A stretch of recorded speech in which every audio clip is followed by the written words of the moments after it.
What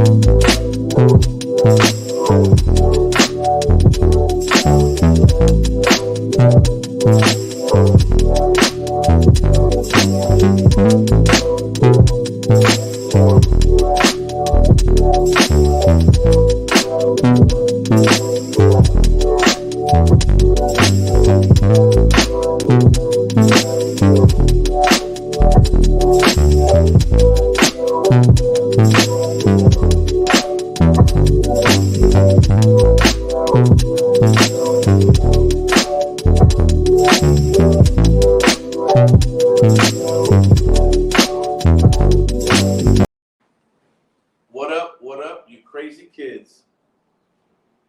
Welcome to another Thursday edition of the Havana Lounge podcast. I am your host, Mellow Man Ace. Some people like to call me Measy for short. Yes, indeed. We're in here tonight, man. Another great Thursday afternoon. Like I said, 7 p.m.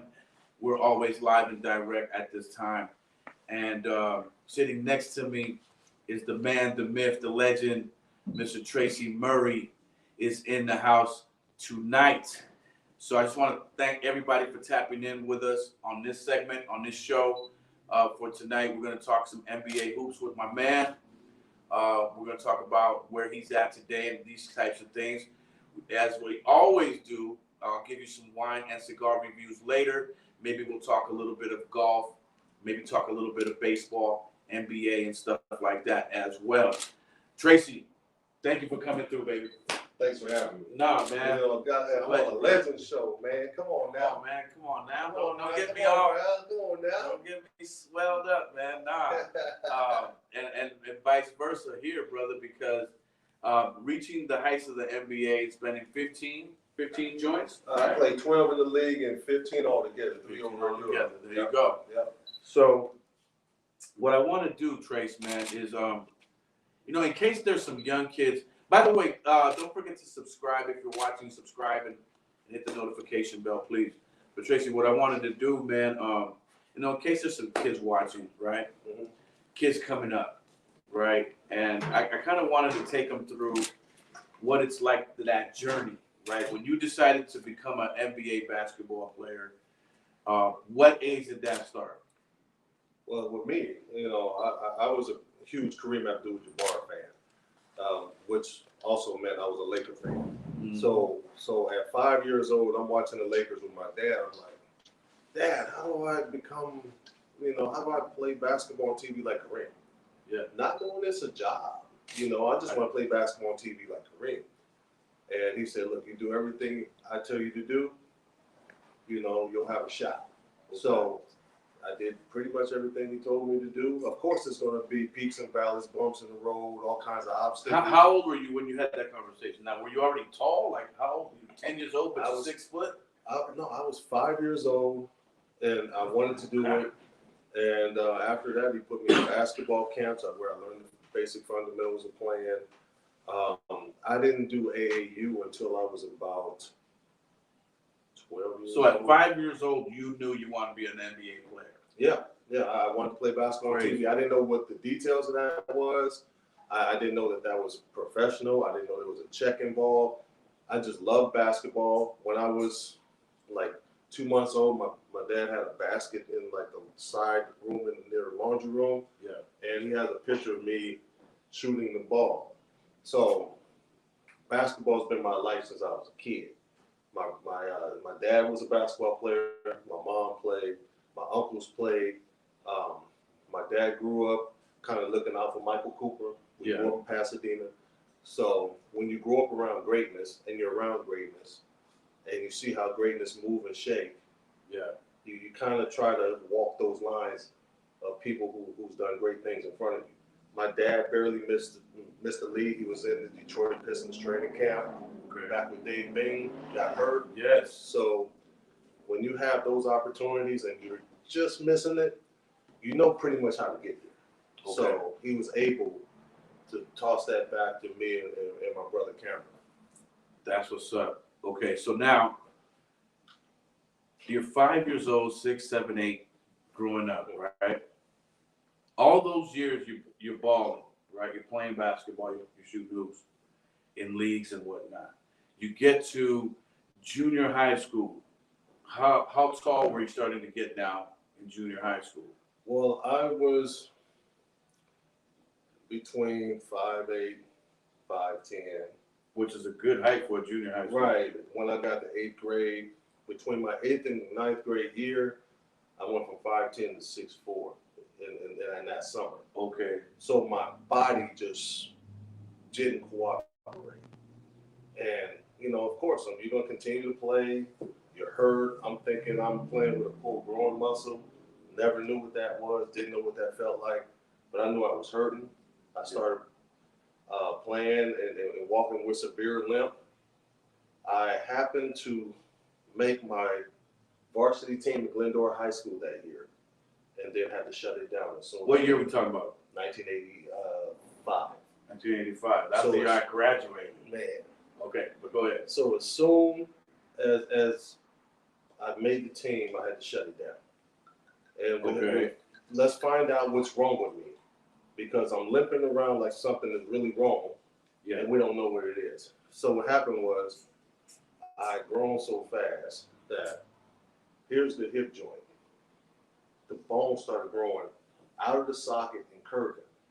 So what they had to do was go in and cut the curved part, put it back in place, and let the bone mend. They had 8 screws around, and the bone had to mend back. So, of course, in the process of finding doctors, 5 like highly touted doctors said I'll never play again. So this is 1985. 1985. Yeah. I mean, no one knows what this procedure is. Then, you know, it's like after traveling around the country looking at doctors and everybody's coming up with the same thing, a lot of emotional days. You know, you can't tell a kid at 14 years old his dream is done. So we happened to run into one more doctor. Yeah. Right here in Los Angeles, after traveling all over the country, Dr. Stanford Noel over at Orthopedic Hospital, right there off the 110, right downtown. So he said he'll fix me up. I'll be good as new. And then the surgery happened. I missed my whole freshman year. Okay. But during that freshman year, I sat back, watched people pass me, listened to people say I'll never come back, that I was done. So one or two things are going to happen. Either you're going to buy into it and believe everybody, or you're going to use it as motivation and fuel to your fire. And that's what I did. And when I was able to be cleared from the injury and start playing, my brother and I, my dad, we used to break into the Glendora High School gym, break into the little entertainment cabinet, turn on some music, close the doors, and we got to work. You know, everything that my dad told me that I didn't do, like this, everybody would love to go hoop. Like I would go shoot 800 to 1,000 shots a day. That was one of my regimens. Yeah, it's a basketball. You love to shoot, so you'll do that. Yeah. But jumping rope, lifting weights, doing cardio, or core work, all of that stuff, that's the work. That's the stuff that kids don't want to do, because that's the less glamorous part of the game, right? Mm-hmm. I did all of that stuff afterwards in the comeback and trying to get my body back right. Mm-hmm. I did all of that stuff, and between the basketball IQ that I've gotten from my dad, playing in adult leagues when I was 10, 11 years old, listening to them talk all the time. When you listen to them talk, watch them break down games that's on TV all the time, you start soaking it up. Yeah. So now when I play in high school, the game is easy. Average 25 to 28 points a game that first year in high school for me, which was my sophomore year. Glendora High. Yep. 31 my junior year, 44 my senior year. Became California's all-time leading scorer in 3 years. So, you know, so you started. It was fun. It's safe to say that you started your basketball career and endeavor with adversity. Yes. Yes. I don't think anybody can be great or reach goals if things are easy. I think you have to go through something Yeah. in order to go get it. Something has to be taken away from you for you to go achieve it. You know, whether it's people telling you no, whether it's, you know, something has That's to take it interesting. away from you. Yeah. You know, in order for you to appreciate it, and then like go. Because I was one of those guys. You know, a lot of people are taught, you know, have a backup plan. Yeah. Go get your degree, have a backup plan. I put all my eggs in the basket. I didn't have a backup plan. I knew what I wanted, and I went after it. Yeah. And I'm finding out more and more when I talk to people. I'm pretty sure you did the same thing. I didn't have a backup plan. Right, It was absolutely. hip hop or die. Right.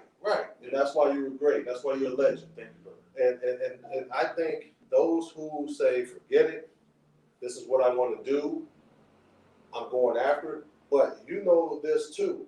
You also have to look in the mirror and be completely honest with yourself.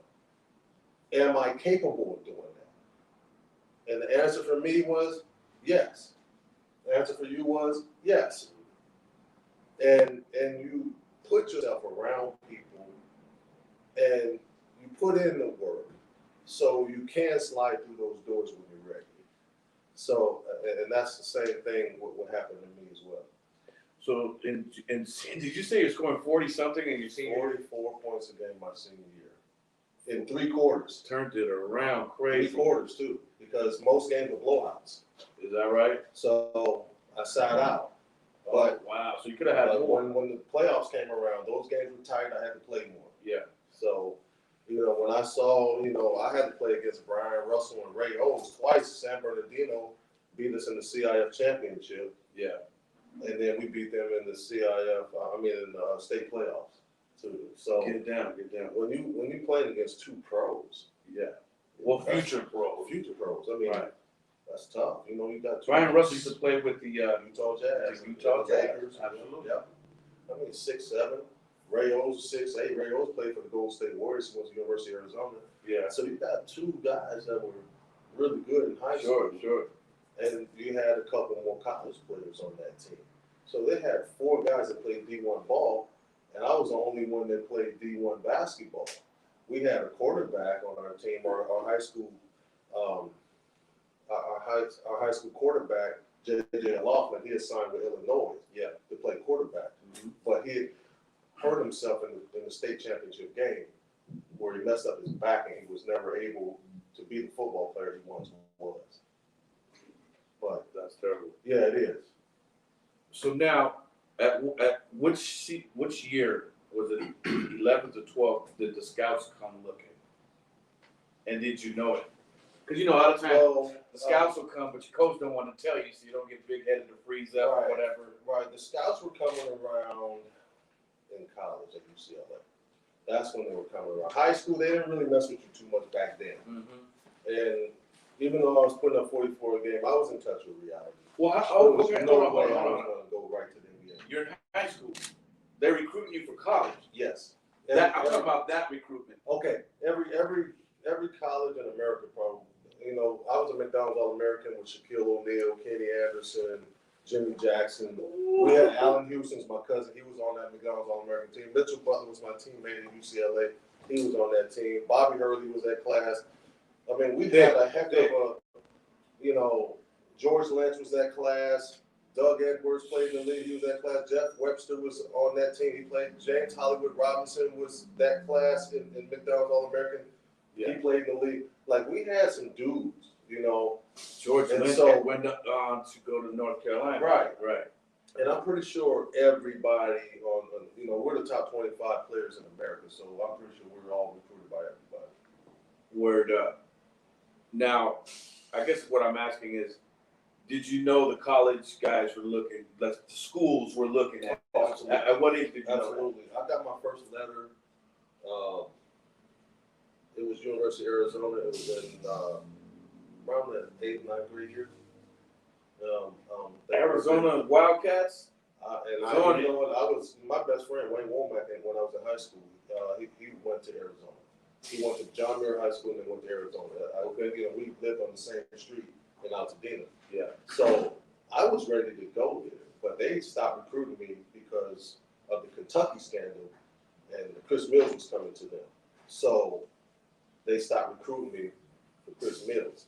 So that eliminated them, and it kind of put a X on their back too, man, because that's why I wanted to go at first. Yeah. Because of course when your best friend go there, you want to go with him. Yeah, And the great Sean Brooks also, God rest his soul, he went there too. Mm. So I had two very good friends that were going there.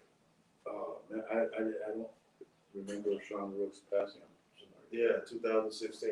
So I don't remember that, man. Maybe I do. Maybe I just don't recall right now the data bank. Yeah. In the chat room, please let us know how the sound is. If you can hear us pretty good, let us know. If you're in the chat room, let us know what the sound is like. If you need us to turn it up a little bit or bring it down, all right? Do me that favor. So now you get recruited by UCLA. Or was it another school that you had interest?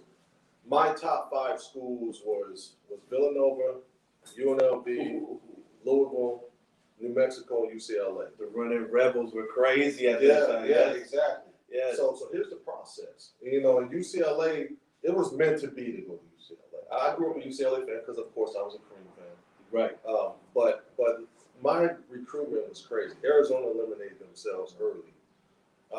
Is that when Lute Olson was up there? Yes. Yes. They were loaded. Sean Elliott was their starter at the time. Man, Steve yeah. Kerr was there. They were loaded. Mm-hmm. So Judd Bushler was there as well.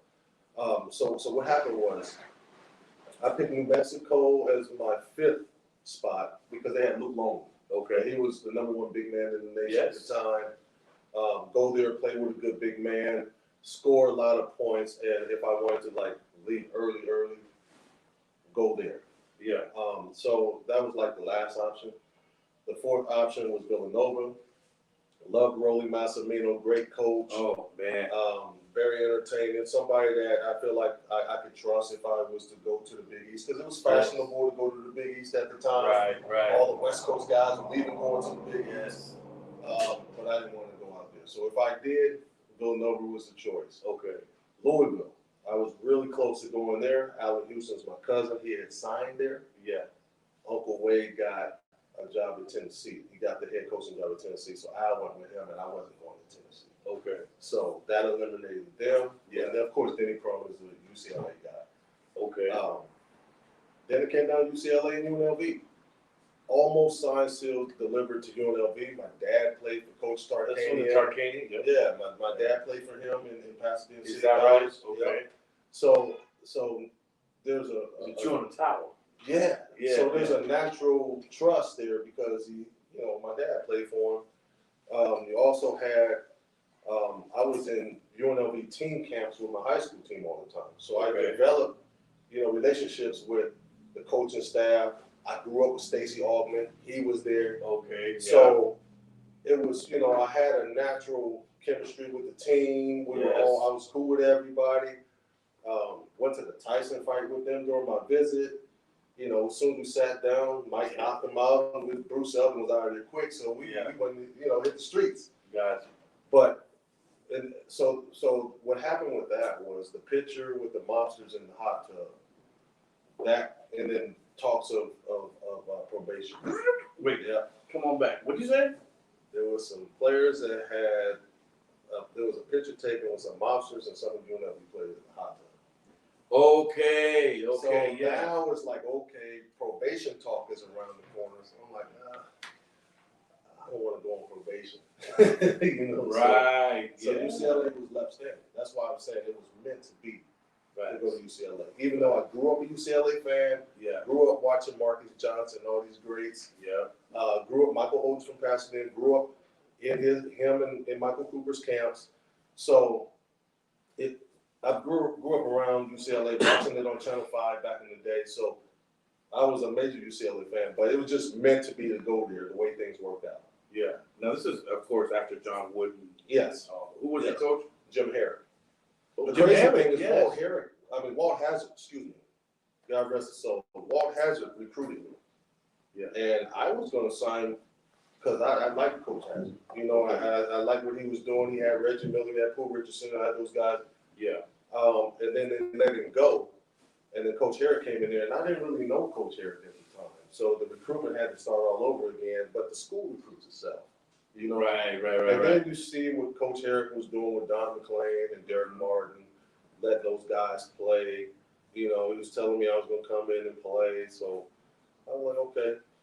You know, it worked itself out. Funny you should mention Pooh. I just saw Pooh. He stayed on the phone all night long. Pooh, he was talking either some really strong business deals, Yes, or whatnot, man. Did you golf with him down in Palm Springs? I didn't get to play with him. But soon. Man, that's tremendous, man. So now you decide it's going to be UCLA for me, right? Right. Because of the scandal that happened over there at UNLV. I remember that. Tark was shook. Tark Kane was. It was ugly over there. Yeah. Those teams that couldn't go anywhere after they had. Oh, they were monsters. I would have been Crazy. on the 91 team. This would be it had LJ, wasn't it? Yep. I would have been on that championship team if I would. Mm. But it is what it it is. is what it is. It is You know, what it everybody has a different course. Different lane. Okay, so now we're scouted, Mhm. we're committed Mhm. to UCLA to the wheels fall, right? Right. What year was your freshman year? My freshman year was 89-90. Did you get any play? I was coming off the bench at the beginning, Yeah. and you just keep working hard, man. Sure. And, Who was on the starting five then? my starting five was Trevor Wilson, Don McClain, Derek Martin, Gerald Atkins, and Kevin Walker. So Okay. Kevin Walker, Yeah. 6'10" shooter, shoot Don lights McClain as out. well. Yeah. Don McClain, scorer, of course, UCLA's all-time leading scorer. Trevor Wilson played in the league, athlete, and he was a senior. Kevin Yeah. Walker was a senior. Mm-hmm. So Don was a sophomore, Derek was a sophomore, and Gerald was a sophomore. Okay. So they had that pretty secure, and then I just kept working, and I was willing to play a different position, so I ended up playing center my freshman year. 6'4" center? At 6'7" center. 6'7". Yeah. Okay. So Yeah. I Stretched out to 6'7". So I ended up playing center my freshman year. I ended up cracking into the starting lineup halfway through. Okay. So Now how did that happen? because I was willing to play center and not sit behind the forwards, I was like, look, just put me anywhere. We'll figure it out. You got to be a team player. People. Figure it out. Yeah. That's the moral of that story. Yeah. That's dope. Okay, so now freshman year, you get a little bit of action, some minutes. Let's push forward a little bit. Second year.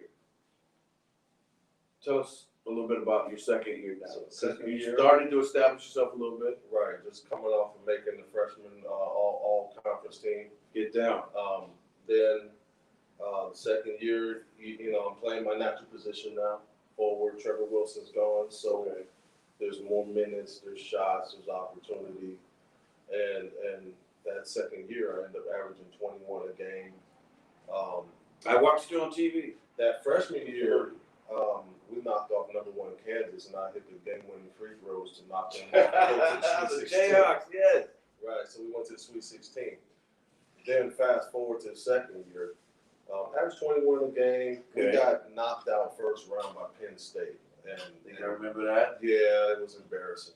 It was one of those that these games we like to forget. Yeah, it was in the Carrier Dome in Syracuse, New York. It's crazy. And I remember saying one thing after that game. North Carolina was coming out of the same locker room that we were going in. I looked over to George Lynch and Rick Fox and look, don't let this happen to y'all. And walked up in there, and then we got to work after that. Everybody was committed early. I got in between my sophomore and junior year. I get invited to the tryouts for the Pan American team, and I go there. I do well. I get invited to the next round of it. End up making the team. Yeah, that was a really cutthroat. Oh, absolutely. Cutthroat. Absolutely. Because there's another people side. going at it. People going at it. People want to represent the country. You know what I'm saying? And when you represent the country, you know, now you come on that radar. Yes. You know, so to be one of 12 players on that It's a Pan big American deal, team man. in Havana, Cuba. Oh, We're in Havana, Cuba. So yeah. what? Yeah. You So played down there? played down there. We played the Cuban national team twice. How'd you do? Played well. I played well. Didn't play a lot, but I played well. Okay. Who else was on the squad? Jimmy Jackson. When Jimmy Jackson broke his foot, when he had a stress fracture, that's when we lost. Puerto Rico beat us. We only lost one game. But that one game, it ended up pushing us elimination. it ended up pushing us to the bronze medal game against Cuba. Okay. And we ended up we won that game and won the bronze, but losing to Puerto Rico, it killed us. But they had some really good players, some pros, you know, some Puerto Rican pros, and then they had Jose Ortiz, who played for the Utah Jazz and Oregon State. He was really good. So they had a veteran that you know has some NBA experience. Jerome Benson was another one that played for them. You know, they had some really good players. Sounds like they had a team full of pros. I was gonna say, you know, when you walk on the golf course and you see that one guy who's really good, and you call him a ringer. Yep. Like they had a team full of ringers, man. Right. I mean, we're you know, it was. We've been so superior for such a long time, USA basketball, that we would always send our college players, and the rest of the world, you know, no doubt that they're catching up, you know, and I think that was, we were the reason why there was a Dream Team won, because we lost that game against Puerto Rico. Okay, and you know, as I say again, we had a team. We're Terry DeHere, Grant Hill, Jimmy Jackson, Eric Montross, Mike Poplawski, Tony Bennett, Walt Williams, Clarence Weatherspoon, Thomas Hill, Christian Leitner. We had a team, man. Yeah. Adam Keefe, we had a team. Yeah. It's just that, you know, I think we relied a lot on Jimmy. And when Jimmy went down, it just kind of deflated us. Yeah. Because Jimmy was killing. Yeah, he still went on to have a great NBA career. Yeah, absolutely. Good for him on that note. You know, Jimmy's my brother for life, man. That's what's up. You know, we McDonald's All-Americans together, then we ended up being on the Pan-American team together, and playing against each other in the league. I mean, Jimmy and I are so close, he had to keep him my spot. You know what I mean? And vice versa. You know, we're brothers. And say again, we're brothers for life. That's dope. That's dope. Yeah. Okay, so now we're moving off into senior year. Yes. UCLA. Is this the Tyus Ed? Junior. Okay, junior year. Tyus' freshman year. Yeah. With a miracle shot there. That was the year after. Was that the year after? Were you up? That was your senior 95. year, right? That's his senior year. This was his freshman year. Okay. It was Ed messed his knee. Ed O'Bannon. He messed his knee up the year before, so he had to sit out. Yes. So it was Ed's first year, Tyus' first year, and George Zita's first year. Okay. Yeah. So there's two O'Bannon brothers. Yeah, Charles. Charles came later. Okay. Yeah. So that last year, we were up in the top 5 for most of the year. Got as high as number 2. Yeah. We had the game against Duke that we lost, and we had a chance of being number 1, and we lost that game. But when you have, you know, that, a situation like that, you got to take advantage of it, especially on home court. You know, and averaged another 21 that season. We went to the Elite 8. We got our ass kicked by Indiana. Yeah. And you're not going to beat Bobby Knight twice in 1 year. You know, we beat him pretty good that first game of the season in the Hall of Fame game. Yeah. And they had Bobby Hurley? No, they had Calbert Chaney, Greg Graham, Eric Anderson, Alan Henderson. They had a really good team. Yeah. We had 10 pros. They had about 6 or 7. Damon Beatty was on the team. They, you know, so it was if you watch that game, it was like 17 pros on the floor. Crazy. Yeah. Crazy. So, you know, there were a few games like that. Duke was like that. Arizona was like that. And then when we played Notre Dame, they had a couple pros. This is the same thing. going up against Richard Jefferson and them cats. No, they're younger. Is that right? Arizona had Ed Stokes, Chris Mills, Brian Williams, God rest his soul, Sean Rooks, God rest his soul, Damon Stoudemire, Khalid Reeves. Ooh. I mean, they were loaded. Yeah. They were loaded. Yeah. Judd Bush, they were loaded. Yeah. You Who know? was that other Stoudemire that came a little bit later? There was Salim, who went to Arizona, left-handed guard. No, tall brother. I'm And talking then about there was, you talking about Amari.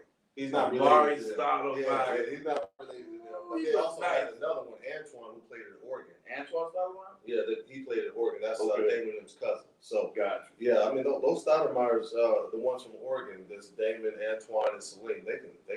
They can Those ball. absolutely hoopers, man. Yeah, well, it's okay the Murrays, man. So, tell me, we're moving now into the senior year. There wasn't. I left early. Yep. What you mean? What happened? Well, Got the deal. Pan American Games, led the nation in threes, shooting over 50% from three. Second year of averaging 21 a game. I was in the Pac-10, 7 out of 8 categories. I was in the top. Yeah. The only one I wasn't in the top 10 in was assists. Every other category I was in the top 10 in. So What's there's that a like? lot Trey? of things. Hold up, dog. What's that like, dog? You the man on campus, right? Oh, You the big man on campus. What's that whole deal? What's that like, dog? You Tell the us. I don't know. When you're I'm the a man MC, on campus you at know what I mean? UCLA, Yeah. man, it's a lot of fun. You know, you're young. Yeah. You know, A lot of perks. we all know what happened when we're young. Word, we do word. things that we're not supposed to be doing. We're supposed to be concentrating on schoolwork, concentrating on. Come on, man. We all partying and chasing like everybody else, you know. Yeah, So, but no doubt. But you say you left early. Obviously, you stayed focused enough Right. to get the call up. Right. I was disciplined about night before games. Yeah. You know, no females, I didn't drink a drop of anything until I was done playing pro ball. So that was the first time I had any drop of alcohol was when I was done playing. So, you know, I didn't get married until I was Can I get the laws? God damn. Come on, man. Well, I mean, dang, man, you guys pay good money to see us play well. You know what Yeah, I I mean? don't want to see a drunk Tracy Murray on. Oh, yes, staggering and tripping and, you know, throwing up in the corner over there. Yeah, you guys, you know, I was pretty disciplined, man, when it came to, I wanted to give, it's a short-lived career. I wanted to give my all to the career while I could. Right on, man. Yeah. Enough respect to that. Enough respect. Okay, man. So we're talking about you left UCLA early. Yep. You didn't play your senior year because the NBA draft came along. Tell us about when you got that call.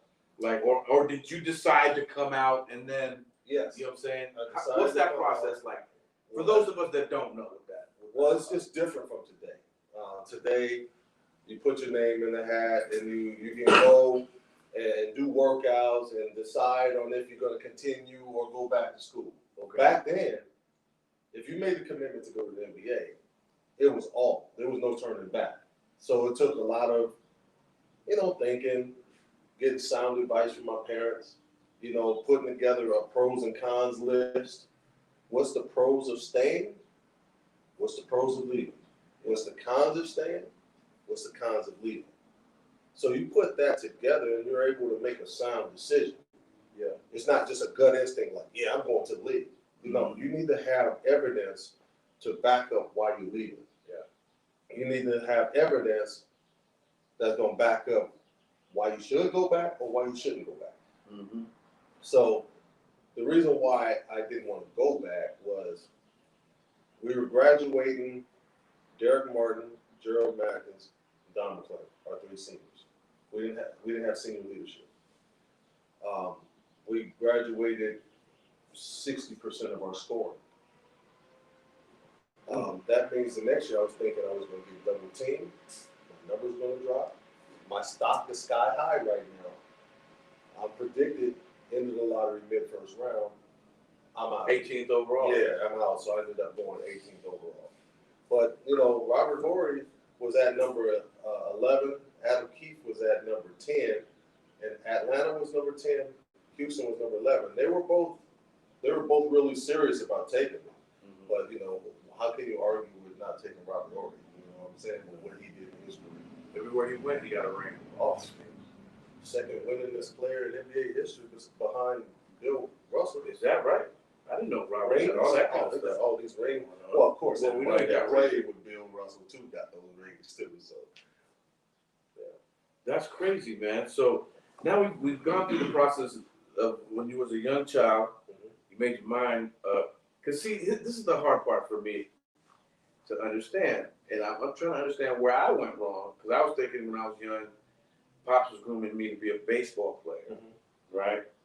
My only problem was I was a dummy in the classroom, right? So when the C average thing popped up, guess who's not playing on Friday? You know what I mean? Right. It was dodo player. So the class clown guy.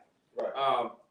So we all went through that. You got to get the grade or else you can't do it. Yeah. So see, kids, you got to make the grade, man. You got to get it. You got to get it. As a matter of fact, I'm gonna send you through, because UCLA is a UC school and it's really hard to get into. So I was the C guy.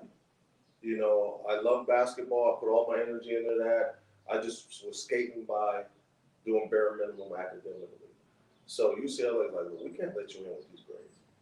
So where everybody's normally skating their senior year, I had to get a higher SAT score. I had to maintain a 3-point plus for the rest of the year with college prep classes. So they can see that I can perform at a high level.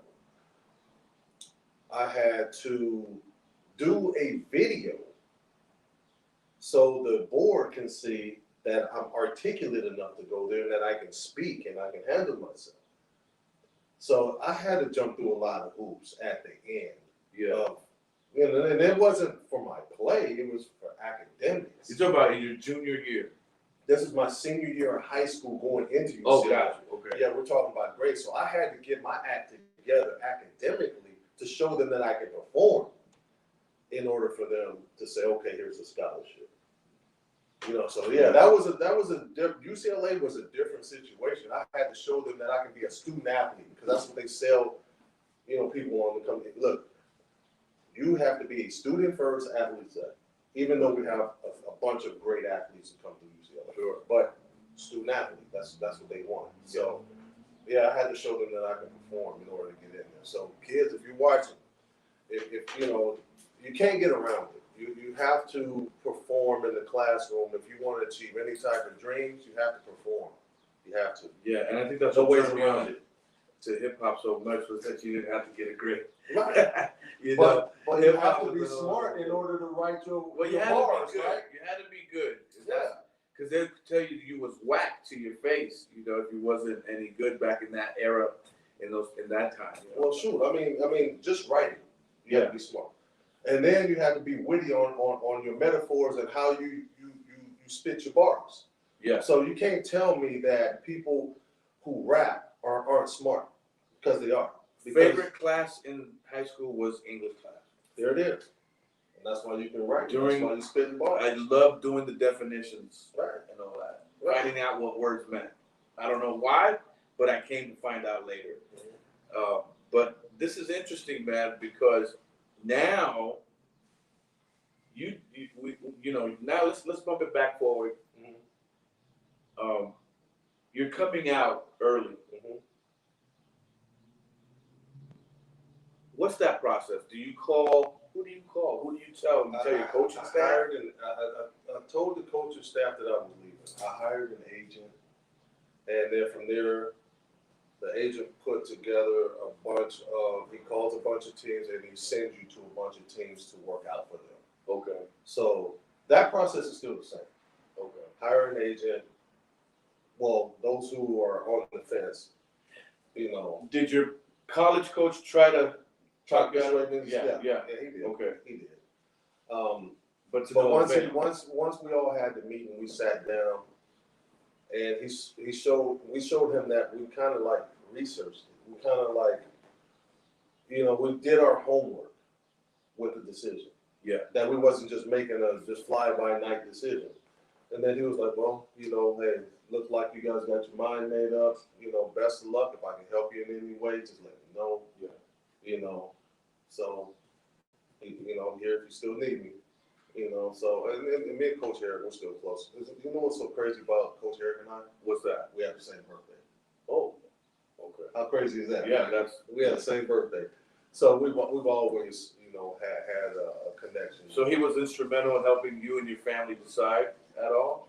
Or it No, was, not so it much. was just more, okay, I'm he here. became supportive. He became supportive. He's saying, I totally understand. Right. I'm here. I'm a phone call out. I'm pissed off, but yeah, I don't like I'm it. Here, right. Here I need you. Right. Coming into the next season, but all right, I get it. That's cool, man. So now you got your agent. So I'm bugging out as I'm talking here to you about this process, man. In a good way, Now you got you an agent, and you started to work out for some squads. Who were some of the squads you went and worked out for? Lakers, Clippers, Atlanta, Houston. It was about 10 teams. Yeah. It was like, now are you going up against? It was pretty much the fall. I knew that I wasn't going top 7. We already knew those were pretty much mapped out to who they were.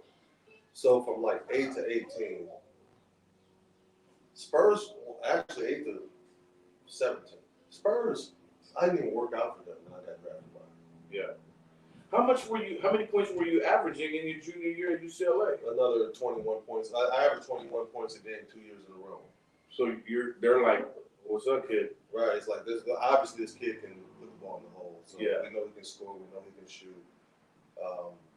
Let's see if he can do it on this level. And you know, and that's why in the workouts they put you through things to see if you can handle the ball, to see if you can shoot the ball. They put you through some agility drills to see if you can move. Yeah. So you're either gonna rise up the board or you're gonna drop. Yeah. So I stayed pretty much where I was gonna be at. Okay.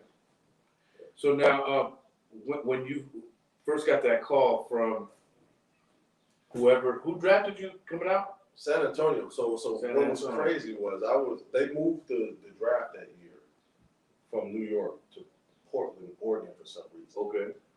And I went to the draft.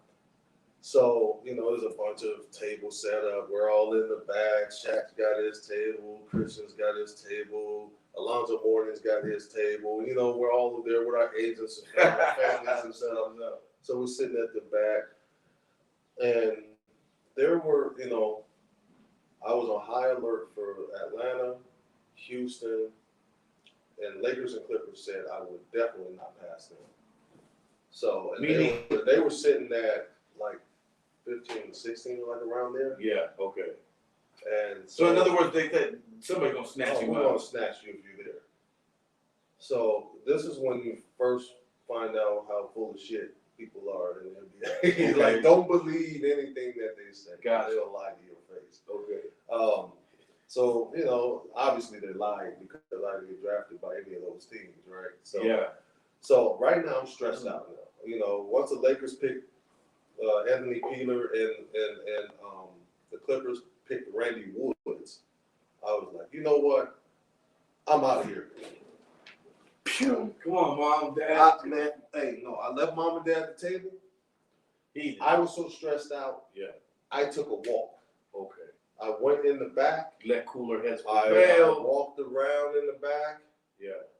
17 comes up. Seattle Supersonics selects Doug Christie. So Doug goes up there. He's shaking hands with Commissioner Stern. I'm the only one left in the back in the green room. So I'm like, I don't know where the hell I'm gonna go. Yeah. And because I didn't work out for anybody else after that. So next up, San Antonio Spurs select Tracy Murray from UCLA, and I'm like in the back. So they tell me to come on, and finally walk through the door. You know, Suited and booted when you suited? Suited and booted. Okay. Hugged and kissed my parents, shook my agent's hand, hugged my brother, Got started your walking. hat. I took so long Yeah. to get there. They're like, look, don't play with the hat, don't button it up to where it fits. You just put the hat on and just get up to the stage. So I got up to the stage with this big old hat on my head, and I haven't been able to adjust or anything. Yeah. Shaking Commissioner Stern's hand, then went and sat down to talk to Hubie Brown and everybody that was on the panel, you know, for the interview after you get drafted. So Right. I'm handed 2 rosters. They're like, from what we're sounding like, you're not going to be in San Antonio. So I'm handed the San Antonio roster. I'm handed a Milwaukee roster. I'm like, oh, hell no, I'm not going to Milwaukee. So what happened was, after the draft was over, I'm going through the process now, interviewing people with media and stuff. Yeah. So, and it's the Portland media. So they told me to do something weird, right? They're like, act like you're Dave Johnson. Put the hat on and say, I'm Dave Johnson, and I'm happy to be a trailblazer or something like that, right? So I did it, and you know, and then walking around like that was some weird shit, right? Yeah. Not knowing what's going on, and I guess they knew something. Yeah. So later on, there was a trade where I went to Milwaukee for Dale Ellis. Dale Ellis went to San Antonio, and I went from Milwaukee to Portland for Ala Abdenali. So I ended up in Portland, which when I finally did, it didn't surprise me. Yeah. Because the Portland Scout was always at our games. You know, they're on the West Coast. They're keeping tabs on what's going on. Yeah. So it didn't surprise me that I ended up in Portland, you know, because it was a West Coast team. Did you like it up there? You know what? Portland back in the early 90s was like LA in the 85, like 85, 84. So it was like Jerry Curls, you know, it was like, they were still breakdancing. oh man, it was like a time warp. I was going through a time warp at that time. Yeah. So it was really different up there. Yeah. The fans were absolutely supportive. It was great. Yeah. But like the nightclub was like the Marriott restaurant or old what do you call those old like Sizzler or something like that. Mm-hmm. It's called Cattle Company. So I was like, first of all, I'm not old enough to be in there in the first place. But if you want to step out and your teammates are going, you just try to tag along with your teammates. You know, you're 20 years old. I'm 20. Yeah, so I'm trying to tag along with my teammates, and it's like it was like a time warp, man. But actually playing for the team, I mean, those veterans were unbelievable, man. To have Clyde Drexler as my vet, you have Terry Porter up there, Kevin Duckworth, God rest his soul, Clifford Robinson, God rest his soul, Rod Strickland. Man, I lost a lot of people. Jerome Kersey, God rest his soul. I lost a lot of people, bro. A lot of soldiers that I lost. Man, a lot of soldiers, brother. But thinking those names, yes, you know, and Clyde's still with Rod us. Strickland, Right? Clyde's still with us. Rod Strickland was on there. Mario Ellie was a veteran on there. Who would later go to San Antonio and do right. He went to Houston after that. And then you're right. Yep. And then me and Clyde ended up being traded it was in between my second and third year. It was my third season. Yeah. They let go of Rick Adelman, brought in PJ Carlesimo, and then me and Clyde were out the door to Houston for Oldest Story. And that's when, you know, we left. I mean, Buck Williams was another veteran that was on that team. Sure. You know? I mean, unbelievable. Mark Bryant took care of me, man. There's like an unbelievable amount of veterans that were. I needed that team when I was young because of all of the veteran leadership on that team. Sure. Tell me this, man. Is it difficult when you get traded? Is it a bruise on the ego? Is it? I didn't know what now was you have to happening. go to a new locker room. You don't know nobody. Man. What's that like, man? Well, the first trade, you know, I didn't think I was going to stop being traded. And that was like after draft day. So I just felt like nobody wanted me. You know, that so that I had a stepchild. but then again, more fuel But to you in your the fire. NBA though. More fuel to your fire though. You know, Yeah. okay. Those who passed up on me in the draft and those teams that traded me and didn't want me, I'm coming at you. You know, that's Yes. fuel to your fire. You know, so you know you ride that way for a long time. You know, but to go back to So you didn't get mad? I'm gonna tell you about the trade. Okay, all right. The trade for me and Clyde. Now, I always was the guy because I didn't play that much my first 2.5, 3 years. Yeah. You know, you learn sitting on the bench. There's no G League. You're not going down and you playing. And Yeah, the NBA has no Yeah. minor league system. Right. So you kind of rotting at the end of the bench and trying to figure it out. Yeah. So I'm always the guy that goes over 4 hours before the game, work out before the game, shoot before the game, because if I'm called on, I want my shot to be crisp without balls hitting and messing with my confidence. I'm already having problems with my confidence because I'm not playing. Yeah. So let me stay sharp. So if I'm called on and stay in shape. So I'm over there, I'm walking out onto the floor. We're in Dallas at Reunion Arena. I walk in there and I grab the ball out of the ball rack. I start dribbling. There's one guy in there, empty arena. He's at the desk, right there where you check in. Now he's putting things. He goes, "What are you doing here?" I'm like, "Getting ready for the game. You know, I can't shoot right now. You guys doing something?" He's like, "Dude, you just got traded." I'm like, "What?" And this was like the flip phones, the gray flip phones just came in. Yeah. Right? Just came into play. Man, so I got the little gray flip phone with me, pull up the the antenna. So I called Clyde. I'm like, "Clyde, is this true?" He's like, "Man, where you at?" "I'm headed to the airport." I'm like, "All right," boom. Hung up, changed, called a cab, jumped in the cab, passing my teammates on the way out, heading to the airport.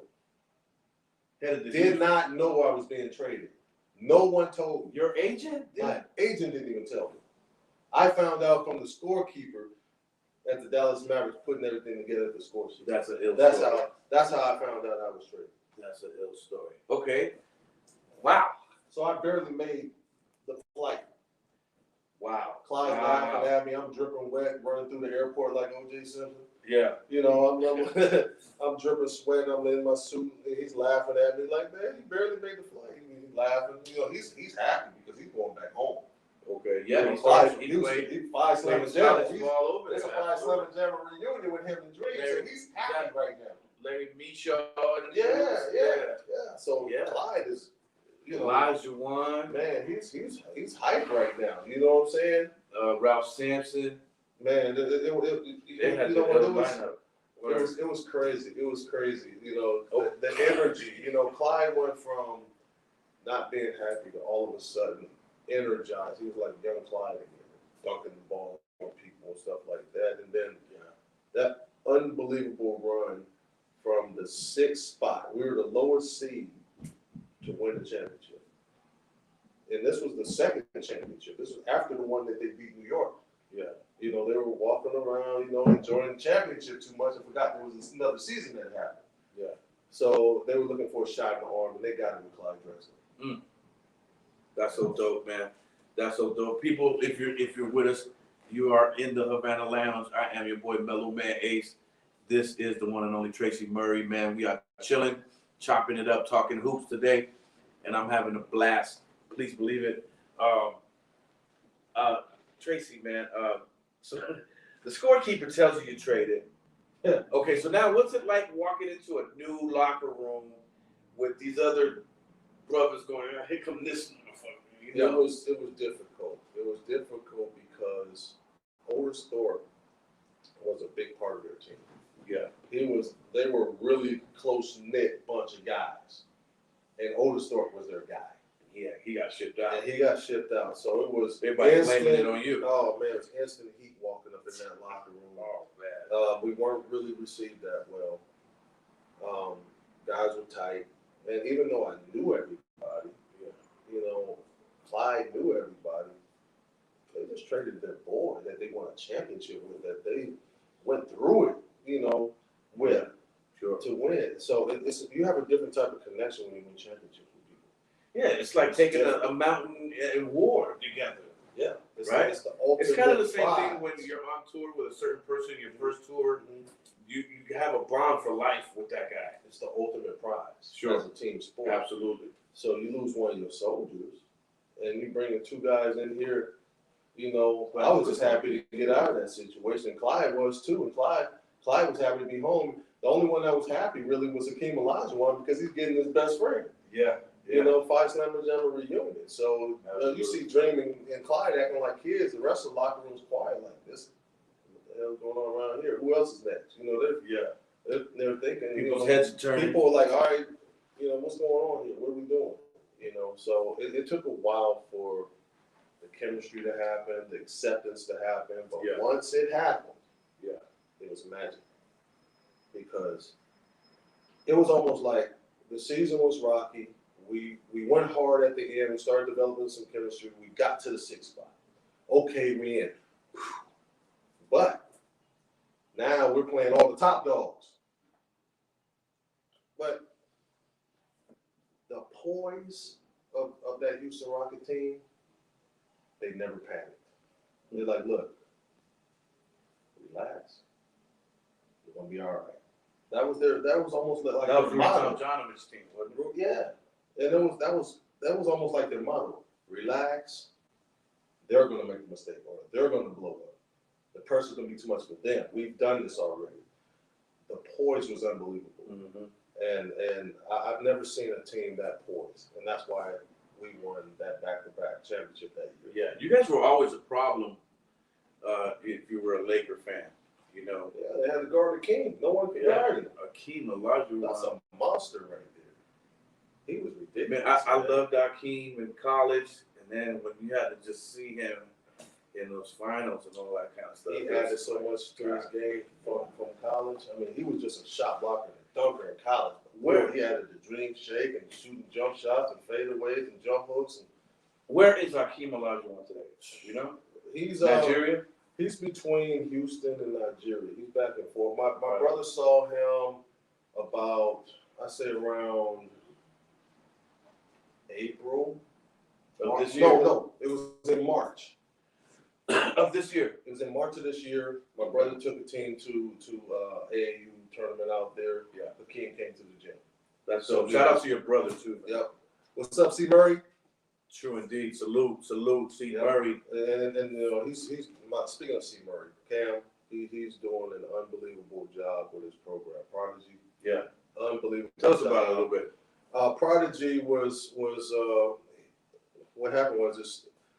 I had 15 years of basketball camps, and I was like, you know what, this camp was good. It's run its course, you know. So I just wanted to spend more time with my family. I'm at the end of my career to spend more time and going, you know, just enjoy them. Yeah. So there was this kid named Nick Coletta who was 9 years old, couldn't get in my camp. It was sold out. A karate kid. Never played basketball before, gonna be tall, got tall parents, never picked up a basketball before in his life. Yeah. So we're playing pickup games. My brother started training this kid that day because he couldn't get in the camp, so one-on-one training. So because of Nick Coletta, there's Prodigy Athletic Institute. It started with Nick Coletta. My brother, Nick Coletta was my brother's shadow for 9 years. Never picked up a basketball. First shot over the basket. Showed up with corduroy shorts, a ducktail, and a white beater tank top on with some Vans. That's not a basketball player. You know what I mean? Right. You're like, oh, what am I going to do with this? 9 years later, because of being my brother's shadow and being disciplined, because karate, you learn discipline. He'll run through a wall for you. That kid earned a scholarship to Marist University, which is D1 in New York. To play? To play. Basketball? Basketball. So my brother said, if I can do this with him, I can do this with anybody. So that's how Prodigy formed. Yes. And fast forward, we have tons of kids who's played college basketball on all levels, D1, D2, D3, NAIA for free because that's what we're trying to do. That's so dope, man. Play, Make some noise, man. use that orange ball to help your life. We're not saying be an NBA player. Yeah, we have Jordan McLaughlin, who went to USC, plays for the Minnesota Timberwolves, a free agent this year. He's an NBA player. He was blessed. That's not going to happen all the time. Yeah. We have one more that's trying to make it right now that's working out for NBA teams, Kessler Edwards, that went to Pepperdine. Okay. He has a really good shot of making it. But that would only be 2 pros. You know, we're not a sponsored program. We're not like Nike or Adidas and playing in all of these, you know, leagues and where they can be seen by major colleges. We're not, you know, we're the team that's scrappy that wants to play those. And when we get a chance to play those teams, we kick them in the ass. And then when we kick them in the ass, it draws attention to our kids. Now our kids start being recruited. So we're that program where we develop. We don't go steal everybody's talent. We develop kids to the point to where they get recruited, and now they can start their life off with no debt, no student loans, no none of that because they got a scholarship. That's so dope, man. And we lift you up and your brother for that, man. Thank you. Salute you big time for that. Pay it forward, man. We got to. That's a beautiful thing, man. Shout out to Cameron Murray, man.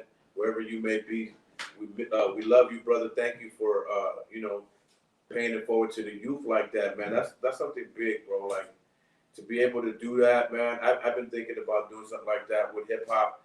I just haven't molded and shaped the idea, but maybe like a hip hop school or something where we teach them how to art, you know, how to write and how to perform, and some things like that. But He needs it. You know what I mean? Because kids are running their heads into the wall, not knowing what lane to go down.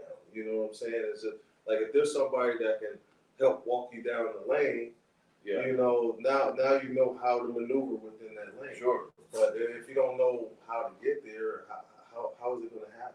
Absolutely. You know, so That's why I'm trying to say, help man. these kids. Enough respect to that, man. That's such a beautiful thing to do. Very noble gesture on both your guys' parts.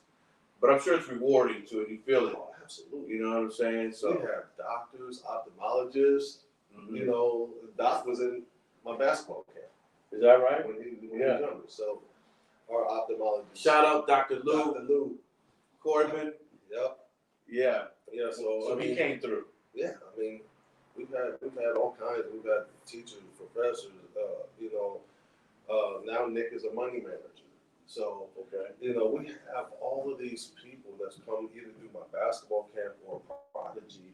They've graduated. Some have gotten their masters. Jordan McLaughlin got his masters at SC.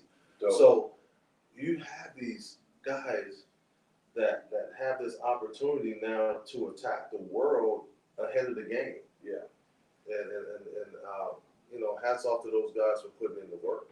You know, because we can only provide the platform. You got to put in the work and go snatch it when you can. And we had a bunch of snatchers. We got a bunch of takers. That's why you provided the opportunity for those guys to do that, and they're taking advantage of it. Yeah. You know, that's a beautiful thing, brother. That's a beautiful thing, man. I know you're doing some analytic work now, right? You're doing some stuff at UCLA. Yep. How you doing on time, man? I'm good. I'm keeping you a little too long. I'm good, man. Come on, we chopping it up. Oh no, we chopping for sure. Chopping it up. All right. So in that case, tell me about your other trade though, where you go from Portland to Toronto. I mean, from Houston to Toronto, or do you go to Lakers? So I'm a free agent. Okay. 4 years in. Another thing when I say you can't believe what they're telling me. Yeah. So I'm a free agent at the end of 3 years. Houston protects. There's an expansion draft for Toronto and Vancouver. Vancouver Grizzlies is now Memphis Grizzlies for people who don't know the history of Memphis Grizzlies. They were in Vancouver first, 2 Canadian teams. So what happened was every team picks players on their team that they're going to protect with the intention of signing them or keeping them. We're going to protect them. The Houston Rockets protected them, so I'm thinking I'm going back to the Rockets. Yeah. When the draft is over, expansion draft is over, and they have their teams, the Houston Rockets didn't resign. So I'm sitting there now, I'm like, what the heck just happened? I don't know if it had to do with my agent. I don't know if, I don't know if I rubbed him the wrong way in any way. Yeah. It's like no one ever talks to you in the NBA. They just figure that you know it and you just figure it out. And the communication is at a minimum. I think if they communicate more, people would do their jobs a little bit better without the hostility, without pouting, without being pissed off. If your job is to be on the end of the bench and wave a towel and clap, hell, who wouldn't do that for a couple of million? Yeah. But tell me that's my job. Yeah. Right? So, don't feed me a bunch of BS that I'm going to do this, and this is where I'm going to help you there, and then it doesn't happen. So, they said they're going to re-sign me. They didn't re-sign me, so I'm a free agent. No one's knocking on my door. Toronto, Vancouver has their team, and I'm sitting at home working out every day, stressed the hell out. So, my agent stops picking up my calls because I'm bugging the shit out of him every day. He finally picks up. I'm like, look, have you talked to Toronto? Because Isaiah, we developed a relationship, where I was in the locker room talking to Allen because Allen Houston used to play for Detroit back in the day before he went to the Knicks. So I'm in there talking to my cousin, and I'm talking to Isaiah. He's like, man, what are they doing with you over there? Would you want to play with Detroit? Would you play? We go get you a match. Come get me. So, we had that relationship. So now he's the GM in Toronto. So, Isaiah Thomas? Yeah, he was the general manager in Toronto at the time. So I'm like, man, give me Isaiah's number. Let me call him. Yeah. So, my agent was trying to get money. I'm like, look, it's not even about money right now. It's about staying in the league. That's right. If I stay in the league, the money will come later because I'm betting on myself. You know what I mean? So he gives me the number. I call Isaiah. Isaiah explained the whole situation to me. He's like, look, T, we can't offer any more money. We're at a salary cap situation. We can give you minimum. We'll give, there's plenty of playing time, shots, and opportunity up here if you want it. But it's going to have to be at minimum. I said, so did you tell my agent this? He's like, yeah, but he keeps trying to get money. I keep telling him we don't have it. Then he said Vancouver, they're in the same situation. They don't have it either. So I'm like, all right, cool. Send the plane ticket. I called my agent and fired him. Because to me, it was important for me to stay in the league. It wasn't about a check at that point. Yeah. It was about staying in the league, proving myself. Yeah. Because back then, if you went overseas, you were done. You weren't coming back. Okay. Now you see guys go overseas and come back. Back then, it was a death sentence to go overseas. Yeah. If you weren't good enough, you couldn't hack it here. We know he's about here and coming back. Yeah. So I thought it was important just to hang on. So I took that opportunity in Toronto and went up there and had my best year as a pro. That's so dope. Congratulations, man. Thank you. But you know what? People, you got to bet on yourself.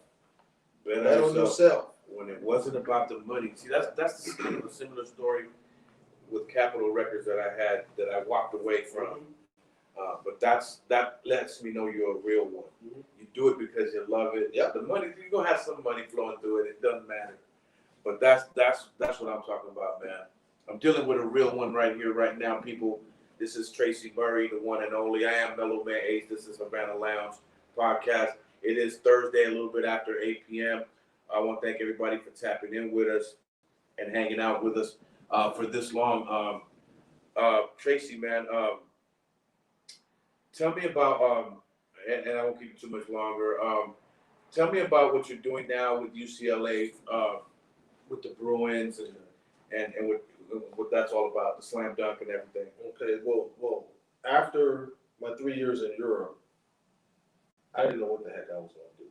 Even went through a depression period because when it's dawn and they nail the door shut and you can't kick that bad boy open to do anything else like that, the natural thing to do is to want to coach because you know the game, you've been through it, the natural things, but everybody wants to coach. So I went to it's the G League now, but it was an NBA developmental league back then, the D League, at the beginning, before it became the G League. I went there and I was a mentor and second assistant. The head coach was Jim Herrick, my college coach. So it circled back to where I ended up coaching with him. Get down. Sean Brooks was the assistant. So we jumped in this coaching thing together, me and Sean Brooks. And then at the same time, we were both doing broadcasting on the side too. So whatever hit first for either one of us, that's what we're going to take. Gotcha. So I was in Bakersfield with the Bakersfield Jam. So I'll go up there for practice. I'll come over the hill to do a broadcast class with Lou Riggs, God rest his soul. He really helped me out. I took his class in Santa Monica, CC, learned how to broadcast, learned the difference between TV and radio. And he tutored me from time to time. And then Mark Dellins and Mike Sondheimer, who was at UCLA as associate athletic director and the head of media relations, they brought me into UCLA, and I started doing women's games for free just to get reps. Okay. So I'm getting reps.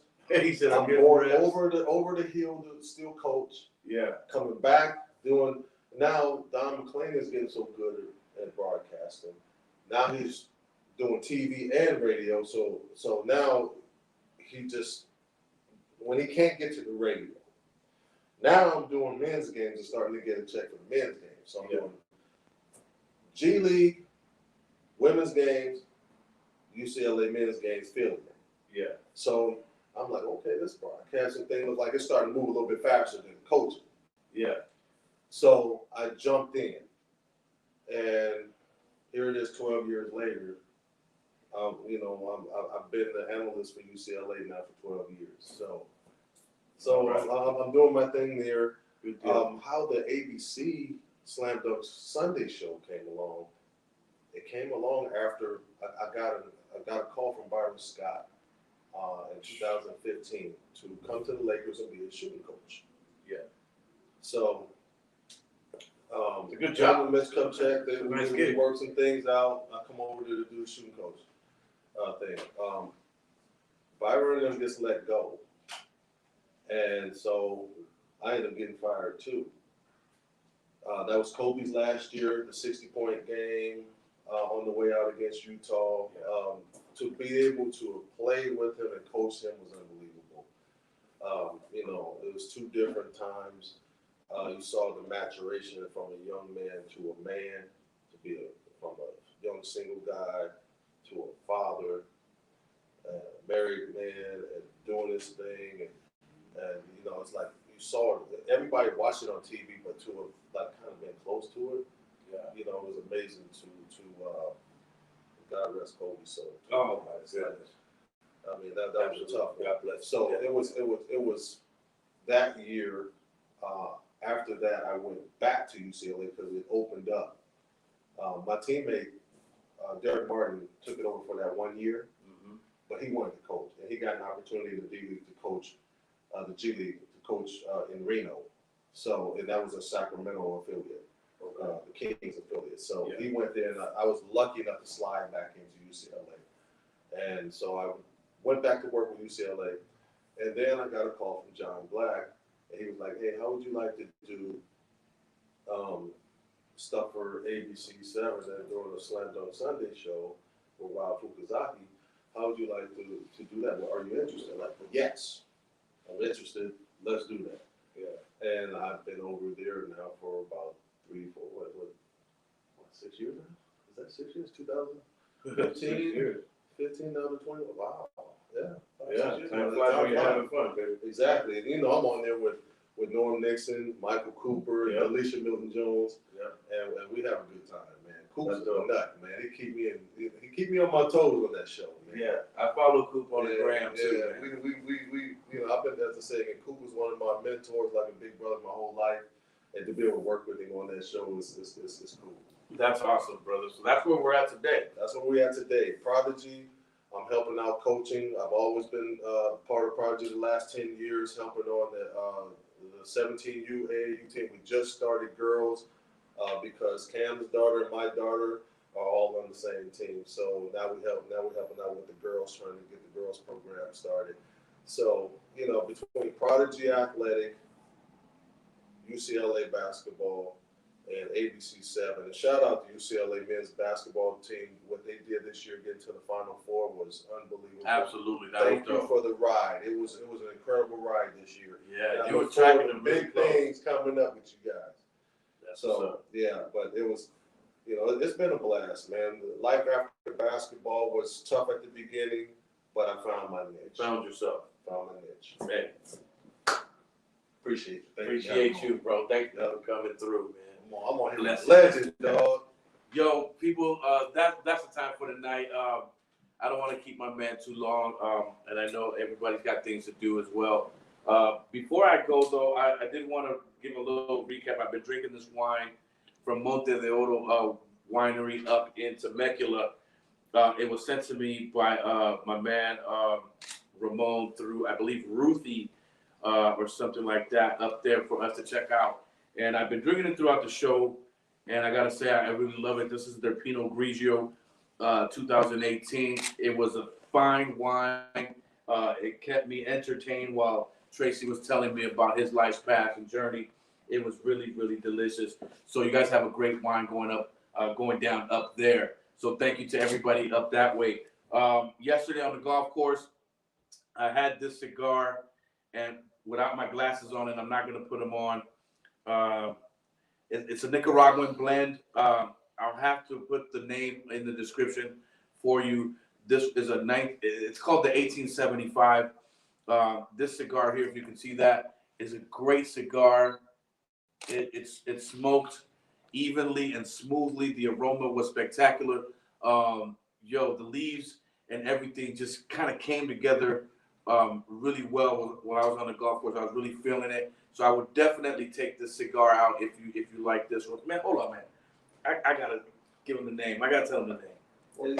While you're telling them the name, go out and get Elite Pro Genetics. That's my CBD line that I'm part of too. As I said again, I'm all about wellness and everything, and I have a hip replacement. I'm out there competing with 17-year-olds in practice because my body feels great. The CBD stuff is no bullshit to it. My body feels tons better. I took it a year before I even got involved with them just to know if it worked or not, because I don't, endorse anything I don't believe. So Elite Pro Genetics, go to the site eliteprogenetics.com. How do you spell it? ELITEGENETIX. Genetics. Okay, at where? At the eliteprogenetics.com. eliteprogenetics.com. ELITEPROGENETIX. Putting it in. Good deal. Good deal. So sorry I didn't get that out earlier, but it works. It really does. We have creams, sports creams. We have gummies. We have drops. And the drops we have them in different flavors. Gummies in different flavors, and we have lotions. That's what's up. Good deal, brother. Appreciate you. I'm gonna have to try some of that stuff out. Yeah, I got that golf elbow. Oh yeah. And so I gotta definitely, fuck with your I'll send whole you get some. down over I'll there. send you some. Folks, I saw the name of the company. It's the Medallas de Oro. That's medallions of gold, Medallas de Oro, and they are Nicaraguan put together a cigar, put together down there, and it's a really dope cigar. I recommend it, and I'm gonna take out another one probably Saturday. So that's just what it is. I'm your man, Mellow Man Ace, man. Just want to thank you for hanging out with us. What's up? Well, we have our comments. You can go to the comments. Oh yeah. Before we step off, let's go through a few of those. Tell me what's up. Okay. We have Victor Sepulveda. What up, Big Tracy? Glad to see you on. Tear it up. What's up, Vic? And he says, tell us some MJ stories. Oh. Or just one. One? One short one. Okay, I'm gonna tell you an MJ story. MJ kind of used us to get back in shape, man. So I'm sure everybody heard the infamous Jordan Dome games that was at the Warner Brothers parking lot when he was filming Space Jam. So he had been retired for a couple years playing baseball, wanted to come back to the NBA, but he was filming Space Jam at the time. So they built a big, like they had the Long Beach Arena court in there with 2 baskets and a weight room on the side. There was like a driving range in there where you can hit golf balls into a net. And you know, I mean, MJ was probably one of the hardest workers. That's where Kobe gets it from. MJ was one of the hardest workers I've ever. So don't think it's just talent. He outworks people too. So that summer, he invited everybody to come play up there. All Arntellum clients and I can't. His agent, everybody that was clients of his agent, Falk, David Falk, all of the Falk agency guys too. So it was like an NBA All-Star game in there every day. I mean, you had the centers, you had Lonzo Mourning, Shaquille O'Neal, Dikembe Mutombo, Pat Ewing, Sean Bradley. You had everybody up there. Power forwards, Charles Oakley, Barkley, Rodman, you know, Larry Johnson. Small forwards, you had, you know, Scotty, Grant Hill, Glenn Rice, myself, my cousin Lamont Murray. The guards, you had Reggie, you had Mike, you had Mitch Richmond. I mean, I'm saying that now, Chris Mullins, you had all of these guys, point guards, Tim Hardaway, Rod Strickland, name every point guard and you know that was top at that time, all come through, and then you had the young players like Juwan Howard, Chris Webber, and those guys coming through too. So it was like an NBA All-Star game in there every day from 5:00 p.m. to like midnight. Because if you lose, you got like a 2-hour wait before getting back on. So you wonder why Mike reached that level quick. It was because of those pickup games where he used us to kind of measure where he was at. And I tell you what, working out with Mike that summer, it took my level from here to here.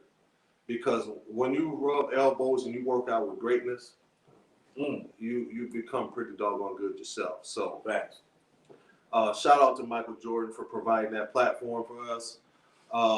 We ended up playing them later on when they swept us when I played for Washington. To play against him in the playoffs was crazy. He had a 55-point game. There was a rumor going around. I wasn't in the locker room at the time, so I can't confirm it. But they said that he come in the locker room during before the 55-point game, like pregame, and said, "Who's guarding me tonight? It's gonna be a long night." So yeah, you know, he went out and gave us 55 game 2. So Mike was incredible, man. There was another situation where he took the challenge.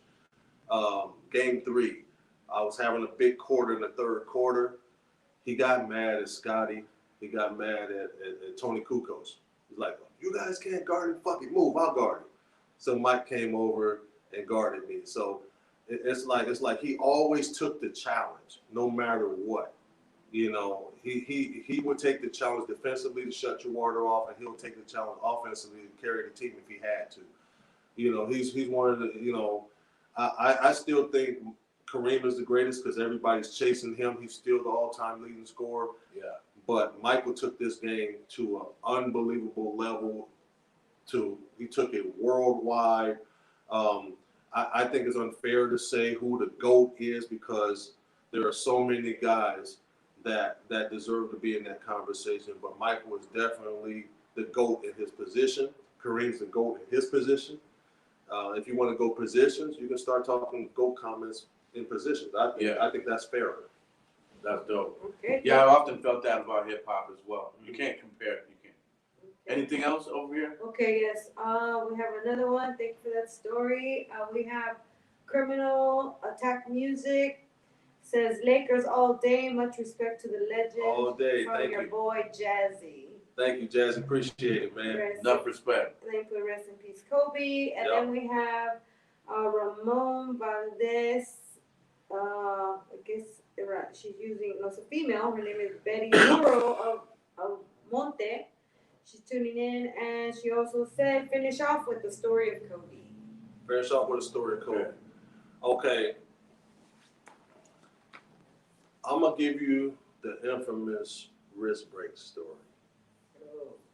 So, Kobe was 17 years old when he showed up to Los Angeles. We were having, I used to donate money to the tournament down at Venice Beach.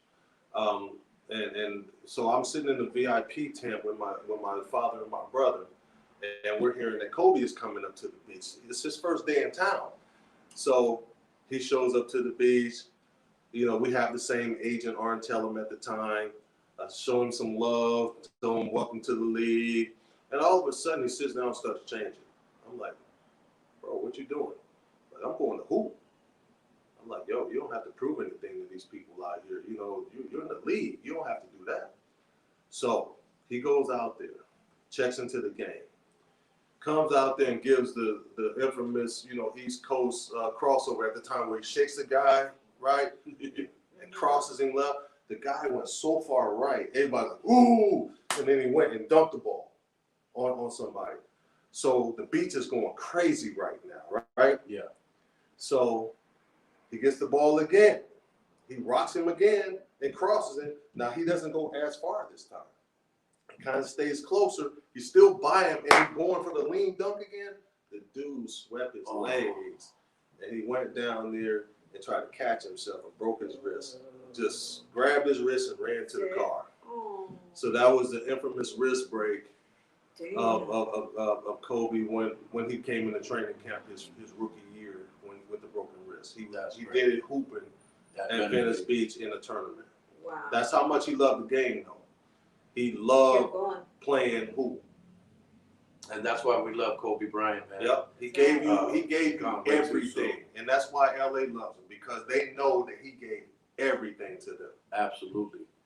Absolutely, man. On that note, people, man, that has been Tracy Murray. I have been Mellow Man Ace.